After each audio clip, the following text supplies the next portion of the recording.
Hello बच्चों, कैसे हैं आप सब। मेरा नाम है आशीष पांडे और आप पढ़ रहे हैं द टॉपिक मास्टर में अपने एक प्यारे से चैनल में। और बैच है आपका टारगेट 100 बैच।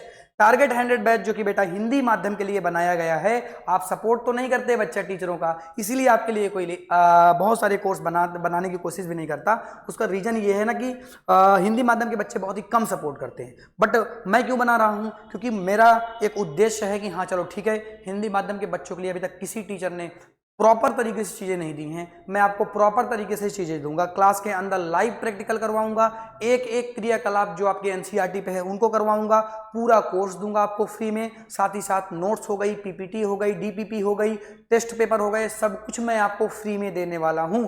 आप सपोर्ट करते हैं तो अच्छी बात है, नहीं भी करेंगे तब भी मुझे लेक्चर तो रिकॉर्ड करने ही करने हैं। पर डे बेटा लेक्चर में डाल देता हूं, सभी बच्चे चैनल से जुड़ जाएंगे, वीडियो को देखते रहेंगे। कहीं पर कोई प्रॉब्लम होती है तो आप कमेंट करते रहेंगे। सपोर्ट करने के लिए आपको कमेंट देना है बेटा, ताकि मुझे अच्छा लगेगा हाँ ठीक है बच्चे देख रहे हैं, बच्चों को समझ में आ रहा है। ओके चलो ठीक है। फिर अब क्लासेस बेटा कैसे आएंगे, क्लासेस का एक बार शेड्यूल अगर आप देखना चाहते हैं तो एक बार शेड्यूल में बता दे रहा हूं बेटा। ये क्लासेस का शेड्यूल है, इस तरह से क्लासेस आती हैं। अगर आपका भाई क्लास 9th में है, क्लास 10th में है, क्लास 12th में है, इनमें से कहीं पर भी है तो आप लाइए। यहाँ पर सारे बैच लॉन्च हो चुके हैं, क्लास 9th के लिए भी, क्लास 10th के लिए भी, क्लास 12th के लिए भी। और बहुत ही जल्द इंग्लिश के बैच भी लॉन्च होने वाले हैं। 4 से 5 वीडियो अपलोड हो जाते हैं बेटा एक हफ्ते में। और पूरी साइंस में आपको एग्जाम के पहले खत्म कर दूंगा, एंड कर दूंगा बढ़िया तरीके से। टॉपिक वाइज एक एक चीजें पढ़ाऊंगा मैं आपको, ठीक है। ओके चलो, तो आज बेटा हम क्या पढ़ने वाले हैं। आज हम पढ़ने वाले हैं चैप्टर नंबर पहले का लेक्चर नंबर 2 बेटा। और इस लेक्चर में हम बात करेंगे पदार्थ की अवस्थाएं, उनके गुण और उनके बीच के अंतरों की। बेटा ये पूरा कंप्लीट हम देखने वाले हैं। चैप्टर नंबर पहला पढ़ रहे हैं हमारे आसपास के पदार्थ। और हमारे आसपास के पदार्थ में जो भी चीजें होंगी जो आपके एनसीईआरटी पर हैं, या बहुत सारी चीजें आपके एनसीईआरटी पर नहीं हैं, मैं सब कुछ आपको पढ़ाऊंगा, डिटेल में पढ़ाऊंगा। किसी बच्चे को कोई प्रॉब्लम मैं नहीं होने दूंगा, ठीक है। तो चलिए फिर आज के टॉपिक के साथ स्टार्टिंग करते हैं। सबसे पहला टॉपिक बेटा जो आता है वो ये आता है कि पदार्थ की अवस्थाओं की सर बात कर लें। बेटा किसकी बात कर लें, पदार्थ की अवस्थाओं की बात कर लें। और पदार्थ की बेटा कितनी अवस्थाएं होती हैं, कितनी अवस्थाएं बेटा पदार्थ की होती हैं। पदार्थ की बेटा 3 अवस्थाएं होती हैं। पहली बात तो इस चीज को समझो कि जो मैं बात कर रहा हूं वो मैं भौतिक अवस्थाओं की बात कर रहा हूं। किसकी बेटा, मैं भौतिक अवस्थाओं की बात कर रहा हूं। और ये भौतिक अवस्थाएं जो होती हैं वो 3 अवस्थाएं होती हैं, या मैं कह देता हूं ये 3 टाइप की होती हैं बेटा।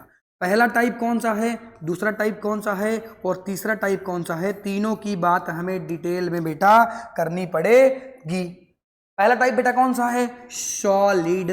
कौन सा है, सॉलिड, जिसे हम ठोस बोलते हैं। क्या बोलते हैं, ठोस बोलते हैं। दूसरा कौन सा है, लिक्विड। इसको हम बेटा क्या बोलते हैं, लिक्विड को हम लोग द्रव्य बोलते हैं। सर आप इंग्लिश बता ही क्यों रहे हैं। सर ये तो हिंदी माध्यम के बच्चों के लिए है, इंग्लिश से हमें नफरत होती है। सर प्लीज इंग्लिश मत बताइए। बेटा देख, तुझे आगे की क्लासेस तो पढ़नी है ना, और आगे इंग्लिश का बहुत बड़ा महत्व है। टर्म्स सभी बेटा तुझे पता रहना चाहिए कि इसको इंग्लिश में क्या बोलते हैं और हिंदी में क्या कहते हैं। पहले इस चीज को समझना पड़ेगा, ठीक है बेटा। तो सारी चीजें जब चल रही हैं, जब मैं इंग्लिश से लिख रहा हूं और हिंदी से भी लिख रहा हूं, तो बेटा आपको पता होना चाहिए। मैं बार बार ठोस नहीं लिखूंगा, मैं सॉलिड ही बोलूंगा बेटा। मैं बार बार द्रव्य नहीं लिखूंगा, मैं लिक्विड बोलूंगा और मैं गैस बोलूंगा। बेटा तुम्हें पता होना चाहिए, प्रैक्टिस करनी पड़ेगी इसके लिए। तो मैंने क्या बताया, पदार्थ की अवस्थाएं कितने प्रकार की होती हैं, 3 प्रकार की अवस्थाएं होती। कौन कौन सी, सॉलिड, लिक्विड और गैस। सर 2 ठो और होती हैं, सर 2 ठो और होती हैं, प्लाज्मा वाली और बोस वाली। बेटा उनको भी बता देता हूं, आ जाओ इसका स्क्रीनशॉट ले लो, फिर उसको भी लिख लो। पदार्थ की 3 अवस्थाएं मैंने लिखवा दी। और साथ ही साथ में ये 2 अवस्थाओं में बच्चे बड़े खुश हो जाते हैं। वैसे तो आपकी ये है ही नहीं है सिलेबस में, लेकिन बच्चे बड़े खुश हो जाते हैं कि और 2 अवस्थाएं बता दो। बेटा हाल ही में खोजी गई 2 अवस्थाएं हैं, प्लाज्मा और बोस अवस्था। इसको खोजा था साइंटिस्ट ने, जो कि हमारे इंडियन ही थे, बहुत बड़ी बात है, ठीक है। तो ये 2 अवस्थाएं और हैं जिनके बारे में कुछ नहीं पढ़ना आपको, कुछ नहीं जानना आपको। बेटा प्लाज्मा क्या है, ये फ्री इलेक्ट्रॉन से बनी हुई एक अवस्था है। इसके बारे में डिटेल में कभी तुम बात करोगे क्लास 11th में। अभी केवल नाम याद होने चाहिए, बोस और प्लाज्मा 2 अवस्थाओं के, बस कुछ नहीं याद करना है अपने को, नाम याद करना है। 3 मुख्य अवस्थाएं ठोस, द्रव्य, गैस हैं और इनकी हम बात बेटा करने वाले हैं। आइए हम बात करते हैं ठोस की, कि ठोस क्या होता है। ठोस को आ जाओ डिटेल में थोड़ा सा समझते हैं बेटा। ठोस को हमें ढंग से पढ़ना है, ठोस को हमें क्या करना है बेटा, ढंग से पढ़ना है। 1 मिनट, ये क्या हो गया, क्या हो गया, क्या ठीक है बेटा, कोई दिक्कत नहीं, वैसे छोटी छोटी बातें बड़े बड़े शहरों में होती रहती हैं बेटा। ठीक है, चलो आ जाओ। हाँ, अब हम बात करने वाले हैं ठोस क्या होता है बेटा। अरे ठोस क्या है? पेन ठोस है, मैं ठोस हूँ, बोर्ड ठोस है, माइक लगाया मैंने ये ठोस है, ये बोतल बेटा ठोस है, ये सब कुछ ठोस है। और जितने भी ठोस होंगे, जितने भी सॉलिड होंगे, उनका आकार फिक्स होता है। जैसे बोतल का आकार फिक्स है, फैन का आकार फिक्स है, टेबल का आकार फिक्स है, मेरे पेन का आकार फिक्स है, मेरा आकार फिक्स है, मेरे बोर्ड का आकार फिक्स है। तो जितने भी ठोस बनते हैं उनका आकार क्या होता है? निश्चित होता है, और उनका आयतन भी निश्चित होता है। आने वाले समय में मैं आपको आयतन बताऊंगा, इसी लेक्चर में बताऊंगा। तो मैं इसकी डिफिनेशन बेटा लिख देता हूं, जिसका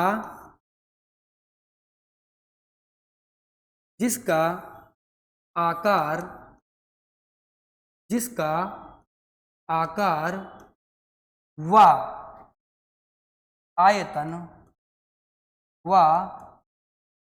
आयतन दोनों निश्चित होते हैं।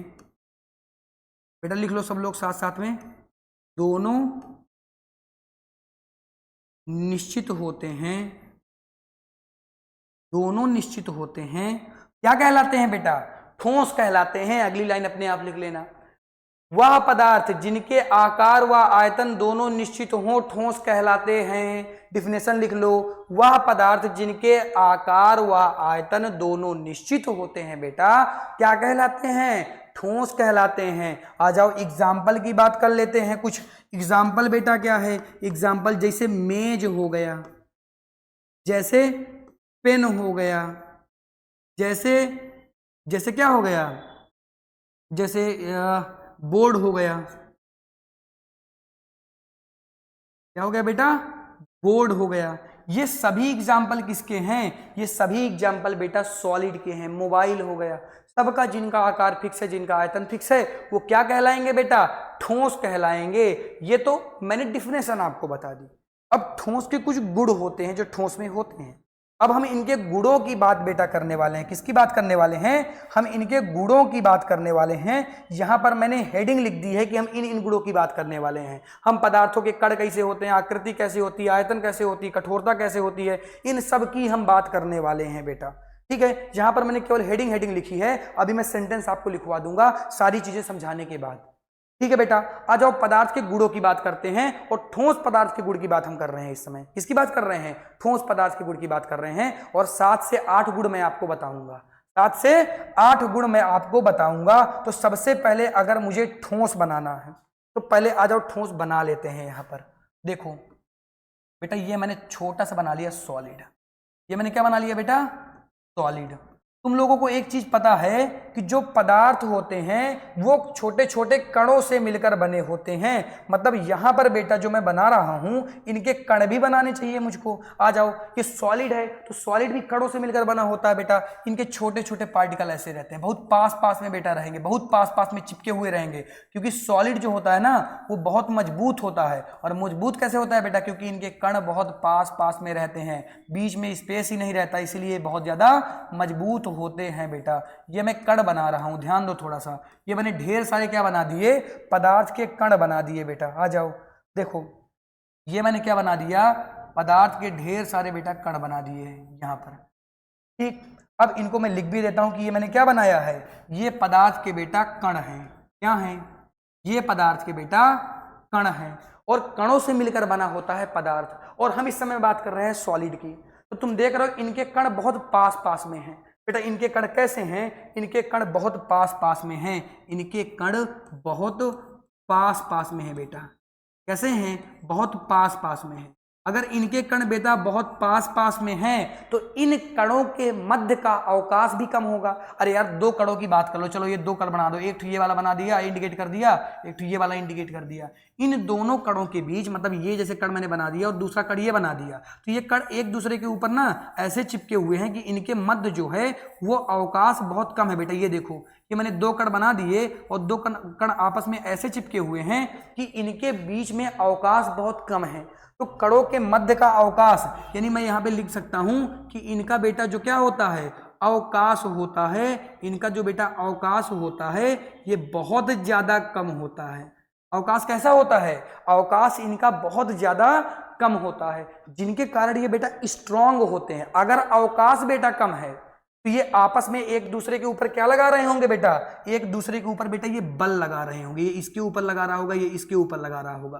तो बेटा ये जो बल लग रहा होगा, मैं यहां पर एक चीज मेंशन करूंगा बेटा, यहां पर जो बल लग रहा होगा, क्या लग रहा होगा बेटा, यहां पर जो बल लग रहा होगा ये बल बहुत अधिक लग रहा होगा। कैसा लग रहा होगा बेटा, ये बल अधिक लग रहा होगा। क्यों, ये अधिक क्यों लग रहा होगा बेटा, क्योंकि इनके कण बहुत पास पास में है बेटा, और जब कण पास पास में रहते हैं तो हम कहते हैं कि इनमें लगने वाला जो बल है वो बहुत ज्यादा स्ट्रांग रहता है। जैसे अगर मेरे हाथ पास पास में आ गया, मैंने एक बॉन्ड बना दिया, अब देखो ये कितना मजबूत हो गया कि अलग नहीं हो रहे हैं बेटा। जितना कण पास पास में रहेगा उतना ही बेटा क्या रहेगा, उतना कम अवकाश रहेगा, और जितना कम अवकाश रहेगा उतना ही अधिक क्या रहेगा बेटा, उतना ही अधिक बल रहेगा। क्या रहेगा बेटा, उतना ही अधिक बल रहेगा। ये डायग्राम को ध्यान से आप समझ लीजिए, इसी डायग्राम पर सारे बेस्ड हैं, क्या सभी कुछ बेस्ड है इस डायग्राम के ऊपर। बेटा अगर कण पास पास में है, अगर कण पास पास में हैं तो बेटा अवकाश बहुत कम है, और अगर अवकाश कम है तो ठोस बहुत ज्यादा कठोर होंगे, बहुत अधिक कठोर भी होंगे। अरे यार बार बार लिख जा रहा है, बहुत अधिक कठोर होंगे।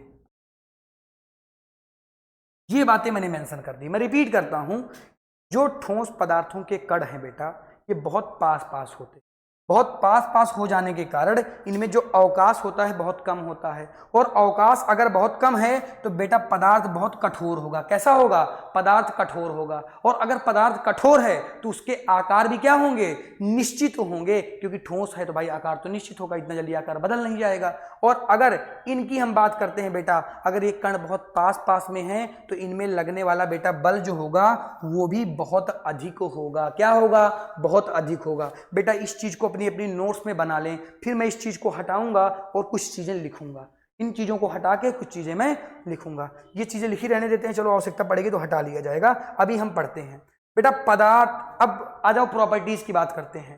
ठोस पदार्थों के कण बहुत पास पास होते हैं, बेटा लिख लो, बहुत पास पास होते हैं। ठोस पदार्थों के गुण में पहला गुण है कि ठोस पदार्थों के जो कण होते हैं बेटा वो बहुत ही पास पास होते हैं। इनका आकृति बेटा कैसी रहती है, इनकी आकृति निश्चित होती है। आगे के सेंटेंस लिख लेना, निश्चित, चलो लिखे दे रहा हूं, निश्चित होती है बेटा, इनकी आकृति निश्चित होती है, और इनका आयतन भी क्या है, कैसा होता है बेटा, इनका आयतन भी बेटा कैसा होगा, निश्चित होगा। कैसा होगा, निश्चित होगा। इनका आयतन भी निश्चित रहता है, और ये बहुत अधिक कठोर होते हैं बेटा, ये इनकी कठोरता अधिक होती है, अधिक होती है। क्या इतनी बातें बेटा समझ में आई, मैंने पहले ही समझा दिया था, स्क्रीनशॉट ले लें, लिख लें बेटा। 4 प्रॉपर्टी मैंने बता दी, 5वीं प्रॉपर्टी मैं आपको एक्सप्लेन करने जा रहा हूं। 5वीं प्रॉपर्टी में थोड़ा सा यहां पर ये गलती लिखी हुई है, इसको मैं लिख देता हूं स्पष्ट तरीके से। ये स्पष्ट तरीके से इस तरह है कि अंतरा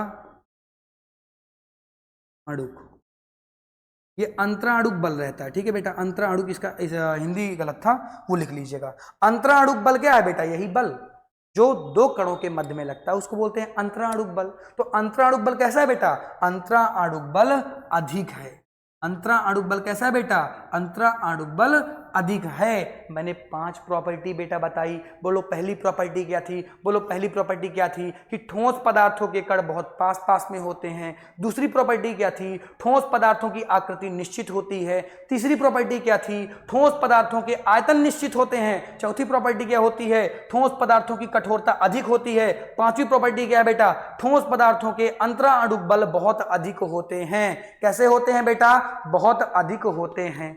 क्या इतनी बातें समझ में आ गई, हाँ सर इतनी बातें समझ में आ गई। अब आप आगे बढ़िए, चलो अब अगली प्रॉपर्टी की बात करते हैं। 5 प्रॉपर्टी मैंने बता दी, 4 और बता देता हूं, टोटल 9 प्रॉपर्टी हो जाएंगी बेटा। 9 प्रॉपर्टी आपको मैं सिखाने वाला हूं, आपकी बुक में भी नहीं 9 प्रॉपर्टी, ठीक है। तो आ जाओ अब आगे बढ़ते हैं, चलो ठीक है आगे आ गए बेटा। यहां पर भी वही चीज सेम कर लेना जो मैंने लिखवाया था, यही चीज कर लो। इस चीज को सेम कर लो बेटा, अंतरा अणुक बल लिखवाया था और ये अंतराणुक अवकाश हो जाएगा। मैंने क्या कहा था, कणों के मध्य अवकाश कैसा होता है, बहुत ही कम होता है, बहुत ही कम होता है। तो मैं लिखूंगा ठोस पदार्थों के कणों का अंतराणुक अवकाश बहुत कम होता है बेटा। क्या लिखूंगा, बहुत कम होता है, इस चीज को मेंशन कर दूंगा, यहां पर बहुत कम होता है। ठोस पदार्थों का घनत्व, घनत्व का मतलब होता है बेटा तुम ठोस पदार्थों में अपना हाथ मारो, फिर इसके बाद तुम्हें जो तगड़ा लगेगा, क्योंकि उसका घनत्व बेटा ज्यादा है, उसकी कठोरता ज्यादा है। तो मैं कहूंगा ठोस पदार्थों का घनत्व अधिक होता है। ठोस पदार्थों का घनत्व कैसा रहता है बेटा, अधिक होता है। कैसा होता है, अधिक होता है। ठोस पदार्थों का घनत्व बहुत अधिक होता है या अधिक होता है। बेटा ये बताओ, विसरण कल मैंने सिखाया था, कल के लेक्चर में मैंने विसरण का प्रयोग भी करवाया था। कल के लेक्चर में विसरण का मैंने प्रयोग करवाया था, जिसने नहीं देखा कल देख ले, मतलब कल वाला लेक्चर देख ले, ठीक है। तो ठोस पदार्थों में विसरण बहुत कम होता है बेटा, बहुत बहुत कम होता है। ठोस पदार्थों में विसरण बहुत कम होता है। ठोस पदार्थों में विसरण बहुत कम होता है बेटा। विसरण का मतलब होता है किन्हीं दो पदार्थों का अंतः मिश्रित हो जाना। अब बताओ, ईंट है, ईंट में अगर तुम किसी को मिलाओगे मिल जाएगा क्या? अरे ईंट में कैसे मिलेगा भाई, कुछ ईंट में नहीं मिलेगा। लेकिन अगर तुम ईंट में कलर मिला दो बेटा, समझना ध्यान से, अगर तुम ईंट को कलर कर दो तो ईंट उसी रंग का हो जाएगा जिस रंग को तुम मिला दोगे। लेकिन अगर तुम ईंट को तोड़ के अंदर से देखोगे, अगर तुम ईंट को तोड़ के अंदर से देखोगे बेटा, तो अंदर तक कलर नहीं पहुंचा होगा, यानी विसरण नहीं हुआ, यानी विसरण नहीं होता है। और अगर विसरण होता भी है तो बेटा सरफेस पर होता है, ऊपरी क्षेत्र पर होता है, पूरी तरीके से विसरण नहीं होता है, पूरी तरीके से विसरण नहीं होता। अगर होता भी है तो ऊपर ऊपर होता है, सरफेस पर होता है, यानी क्षेत्रफली पर होता है, क्षेत्रफल पर होता है केवल। समझ में आ गया क्या? हाँ सर समझ में आ गया। ठोस पदार्थों की गतिज ऊर्जा बहुत कम होती है बेटा, यही चीज नोट कर लेना जो मैंने ऊपर लिखवाई है। गतिज ऊर्जा मतलब ठोस पदार्थ अपने आप भागते हैं क्या? ईंट अपने आप भाग जाता है तुम्हारे घर से, दीवारें भागने लगती हैं? अरे भैया ऐसा नहीं है, पेन मेरे हाथ में भागने लगेगा? अरे नहीं भागेगा भैया, क्योंकि क्या होता है, इनकी जो गतिज ऊर्जा होती है ये बहुत बेटा क्या होती है, बहुत कम होती है। और अगर गतिज ऊर्जा बेटा कम है तो क्या होगा, गतिज ऊर्जा कम है तो ये भागेंगे भी नहीं, ये स्थिर रहेंगे बेटा। तो मैंने क्या समझा दिया आपको, मैंने ये समझा दिया कि ठोस क्या होते हैं और इनकी प्रॉपर्टी क्या होती हैं। आई होप ये चीजें आपको समझ में आ गई होंगी, यहां तक की चीजें पूरी क्लियर हो गई होंगी। कोई दिक्कत वाली बात नहीं है ना? कोई दिक्कत नहीं है, सब सर समझ में आ रहा है, बढ़िया से समझ में आ रहा है। अच्छी बात है यार, अगर समझ में आ रहा है ये तो अच्छी बात है ना कि बढ़िया तरीके से समझ में आ रहा है। चलो आ जाओ आगे बढ़ते हैं। अब हम आगे बढ़ेंगे बेटा, और अब हम किस में आ गए, अब हम बेटा आ गए हैं अगले टॉपिक में, और अगला हमारा है द्रव्य क्या होते हैं। ठोस हमने बेटा पढ़ लिया, हमने एक अवस्था पढ़ ली ठोस। अब हम पढ़ने वाले हैं बेटा द्रव्य क्या होते हैं। द्रव्य का मतलब होता है जैसे पानी। तो बेटा पानी क्या है, द्रव्य क्या है? तो द्रव्य को हम ऐसा लिखेंगे बेटा, देखो इसकी डिफिनेशन लिख लेते हैं ताकि हमें यह समझ में आ जाए कि द्रव्य क्या होता है बेटा। आ जाओ, द्रव्य क्या है? द्रव्य बेटा जिनका, देखो जिनका आयतन तो फिक्स रहता है, जिनका आयतन तो निश्चित होता है, जिनका आयतन तो निश्चित होता है, परंतु आकार अनिश्चित होता है। आकार अभी मैं समझाऊंगा बेटा, अनिश्चित होता है, पहले लिख लो फिर मैं समझा देता हूं। अनिश्चित होता है बेटा, ऐसा क्यों होता है? इनका आकार क्यों अनिश्चित है? इनका आकार क्यों अनिश्चित है और इनका आयतन क्यों निश्चित है बेटा? इस चीज को समझना है। इनका आयतन निश्चित है, इनका आकार बेटा क्या है, इनका आकार अनिश्चित है। इस चीज को समझना पड़ेगा बेटा। कैसे समझोगे? आ जाओ समझा देता हूं। एक बात बताओ, पानी लेते हो, पानी को तुम ग्लास में डाल दो तो ग्लास के आकार का हो गया, पानी को तुम लोटा में डाल दो उसके आकार का हो गया, जमीन में गिरा दो फैल गया। मतलब पानी का कोई आकार फिक्स नहीं है, पानी जिस पात्र में रहेगा वह उसी का आकार ग्रहण कर लेता है। कई बार तुमसे पूछा जा सकता है कि बेटा ये बताओ कि पानी जो होता है, जो द्रव्य होता है, उसका आकार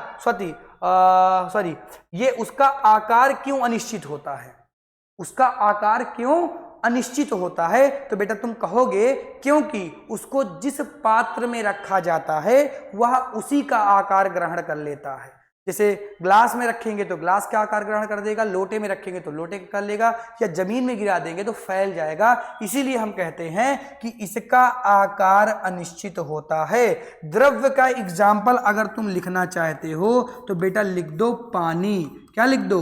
पानी। फिर लिख दो तेल। लिख दो क्या? तेल। ETC। इसी तरह से एग्जाम्पल होते हैं किसके?